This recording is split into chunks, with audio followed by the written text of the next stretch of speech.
সোজা আঙ্গুলে ঘি না উঠলে আঙ্গুল তো ব্যাকা করবোই। যান, দাঁড়িয়েছেন কেন? চল বের হন। ওনাকে বের করার সাথে সাথে তুমি ওই বাসা থেকে বের হয়ে যাও। চাচা আসেন। এই কই গেলা? আসো আচ্ছা আচ্ছা তাড়াতাড়ি চলে এলা। তোমায় না বারবার বলছি বিদ্যুৎ রাখবো না, এরকম মুরব্বী না শুনে ওনাদের কোনো কাজ করানো যাবে? আরে উনি তো কাজের লোক না, উনি একজন অসহায় বাবা।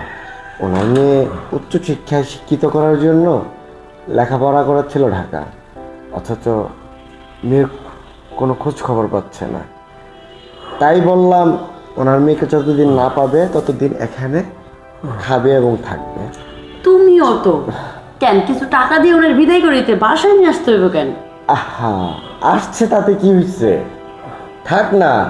তাছাড়া এত বড় বাড়ির মধ্যে আমি আর তুমি ছাড়া তো কেউ নেই। হাতে হাতে যে একটা কাজ টাজ করে দিল, কি প্রবলেম? তোমার নিয়ে আর পারি না, নিয়ে আসছো যখন অন কি করার। আসো ভিতরে আসো। চলে বাবা, তুমি এই বাড়িতে কেন আসছো? আর তুমি জায়গা পেলে না, ভিজে ভিজে এই বাড়িটাই দেখলে। মা, আপনি কি আমারে বলতেছেন? তাহলে কাকে বলছি? এখানে আর কেউ আছে? ন্যাকামি করো। কাজ রাখো, কাজ রাখো। বলো কি উদ্দেশ্যটা কি, তুমি এখানে কেন আসছো? উফ, কথার উত্তর দিতেছো না কেন? তুমি কি আমার সংসারটা ভাঙতে চাইতেছো? বাবা ঠিক আছে, এক্ষুনি এই মুহূর্তে এই বাড়ি থেকে বের হয়ে যাবে, যাও। তোমার জন্য আমার সংসার নষ্ট হবে, যাও বের হও। ঠিক আছে মা, তুই ভালো থাকিস। দাঁড়াও।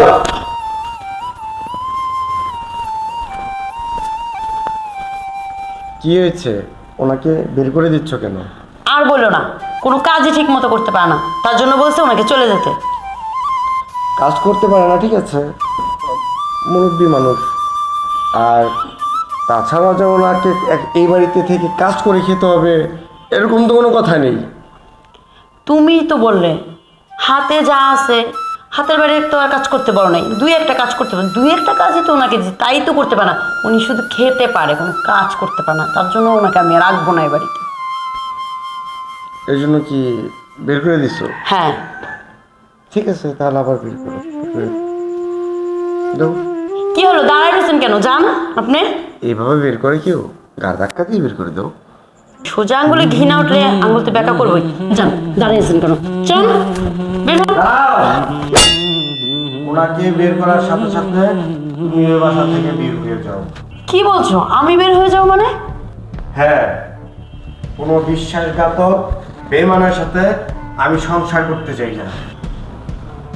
আর তোমার কি মাথা খারাপ হয়েছে নাকি? কি বলতেছো এগুলি? হ্যাঁ, এতদিন আমার মাথা খারাপই ছিল, যে কিনা বাড়ি গাড়ির লোভে নিজের জন্মদাতা পিতাকে ভুলে যেতে পারে, সে যে দুদিন পর আমাকে ভুলবে না তার তো কোনো নিশ্চয়তা নেই, তাই না? আরে কি বলতেছো তুমি? কি বলছো? আর উনি আমার বাবা হতে যাবে কেন? চুপ, একদম চুপ। শাক দিয়ে মাছ ঢাকার চেষ্টা করবা না। বই পুস্তক পড়েই শুধু জ্ঞানী হওয়া যায় না, মনসত্ত্ববোধ ভিতরে থাকতে হয়। আর তোমার মতো মেয়ের সাথে আমার যা করা উচিত ছিল আমি সেটাই করেছি। বাবা, নিয়ে যান আপনার মেয়েকে। না, দেখো আমার ভুল হয়েছে, তুমি আমার মাফ করে দাও। আমি বুঝতে পারিনি গা, আমি লোভে অন্ধ হয়ে গেছিলাম। বাবা,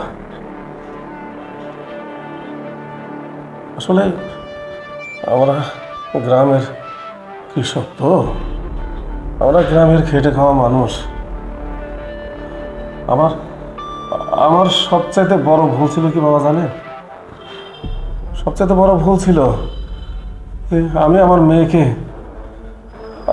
মেয়েকে মানুষ করতে পারিনি। বাবা,